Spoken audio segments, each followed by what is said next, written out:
All right, Shalom. First off, I'd like to give all praises, glory, and honor unto Yahweh, Bahashem, Yahweh Shai. Double honors unto the apostles and elders who rule well of Great Millstone. And Shalom, peace and blessings to the Akim out there pushing this truth throughout the four corners of the world in truth and sincerity. Yeah, now this week, man, I was kind of dealing with something. Um, you know, the scriptures say use the world, not abusing the world. Uh, now I'm from the tribe, spiritually, I believe I'm from the tribe of Judah, right? Through my father's bloodline, right? But I also, my mother was so-called Native American, which would be the tribe of Gad for the nation of Israel. And the tribe I belong to is not federally recognized. Now, I was doing some research on that, and the way that they became unrecognized is crazy. Anyways, we was going into trying to do something through one of the tribes around here, and we weren't able to because my tribe's not federally recognized. Now we have done this for the past 3 years. We've been able to do this no problem. I have my Indian, my tribal card, the whole nine, and we were able to do it. Or at least I have my information. I lost my card somehow, but it don't matter. But anyways, just using the word, not abusing it. And they told me that because my tribe was not recognized, that I couldn't do this thing. So it just vexed my spirit, man. Esau's a damn devil. Esau being you so-called white devils, all right? Esau, Edom, the nation of the Edomites, the nation of Edom. The way you do things is ridiculous. You have no respect for righteousness or truth. And it just vexed my spirit. So I want to get this information out there. Hopefully it's edifying. Hopefully it somebody watches it and the spirit is moved. Without further ado, get it right into the scriptures, starting out with Isaiah 10:1.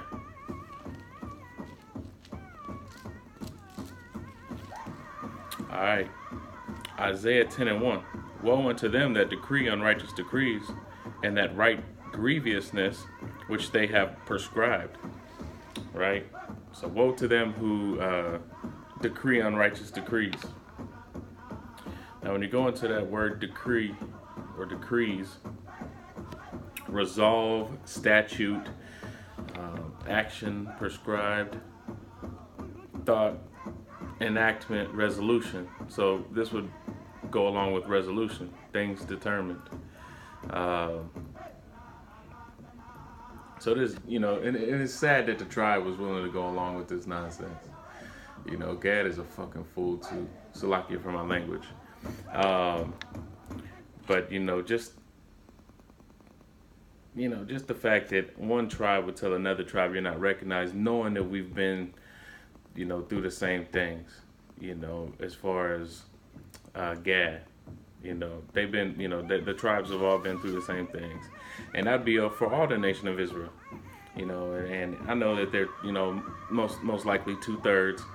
And they're gonna be punished for their wickedness going along with this world, but it's foolishness. And one thing through my research that I found that was interesting was that there was only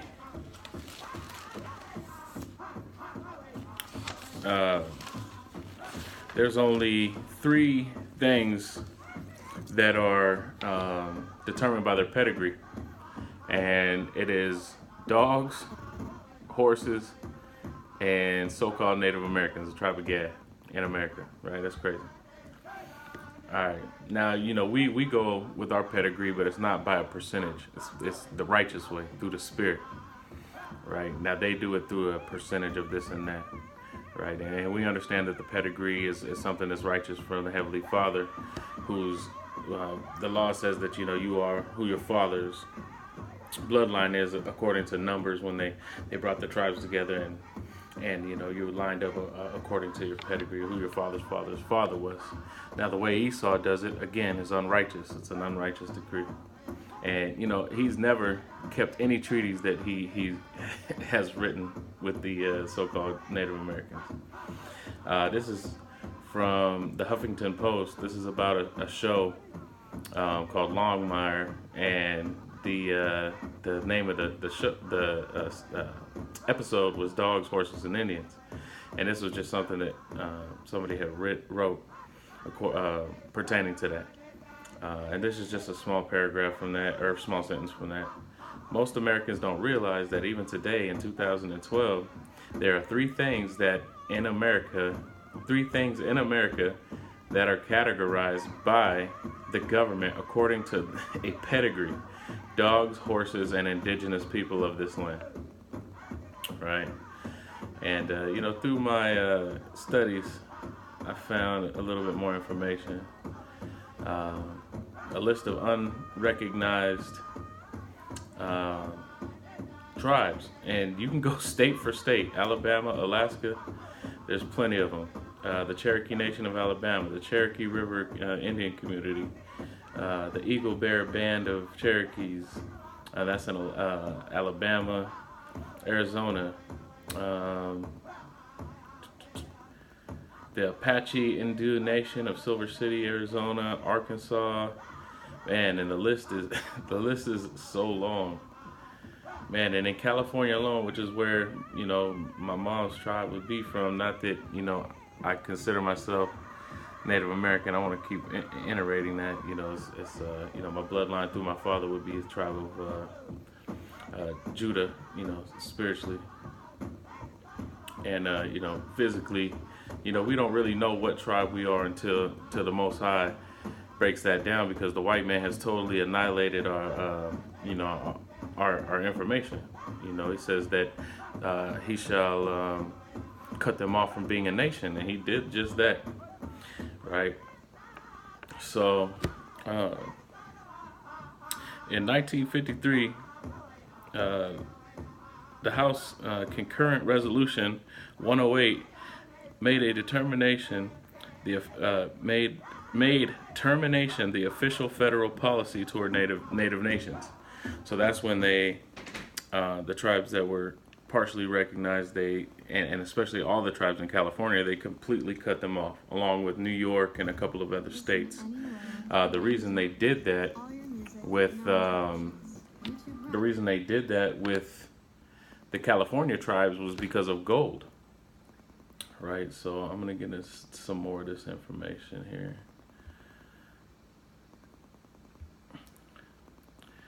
Let's see. This is on the Shasta Nation, ShastaIndianNation.org website. For Shasta people, the period after the gold rush was marked by uncertainty. They recognized their way of life was at risk. They had been militarily defeated, suppressed, and driven from their native villages to the extreme margins of their homelands. Many turned to the prospect of a hopeful future promised by the 1870 Ghost Dance, which was a utopia vision. It's like, that's not what I wanted from this. What did I want from this? I had it highlighted, Salakia.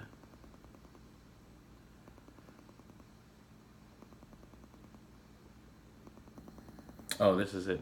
Acting largely on local complaints in California, the U.S. Senate rejected the treaties on July 8th, 1852, and placed them under injunction of secrecy, which was not removed until January 18th of 1905. Ultimately, the California state government sponsored a war against the Native American tribes within its borders and drafted 500,000 wartime loan to cover the expenses. Between the years of 1852 and 1856, both official and non-official militias spent approximately 214,000 in their actions against the tribes. Right, the treaties faced stiff local opposition from settlers, from the legislator who accused the commissioners of setting aside valuable land for Native American people. You fucking devils. Uh, you only wanted the land to defile it. Both houses of the California State Legislative agreed on an assembly resolution calling the California senators and Congress to be instructed to use all proper means to prevent Congress from confirming the Indian reservations made within this state, to insist that the same policy be adopted with the regard of Indian tribes in California, which has been adopted in new other states. So basically, not having a reservation stops you from having sovereignty, which means you are not recognized by the government. And ultimately, we don't need to be recognized by the government as the nation of Israel, right? We're recognized by our Heavenly Father Yahweh, and His Son Yahweh Shai, who people ignorantly call God and Jesus Christ, right? But just for information's sake, I wanted to bring that out. According to that, I had a little bit more information. In 1851, a treaty called for a Shasta reservation in Scott Valley, but the state of California refused to let the treaty be ratified. After the signing, Indians ate a meal at which the food had been poisoned with strychnine. Thousands more Indians died during the ensuing attacks of white vigilantes. Right, so they were constantly battling with these 49ers, these gold diggers, right? And there was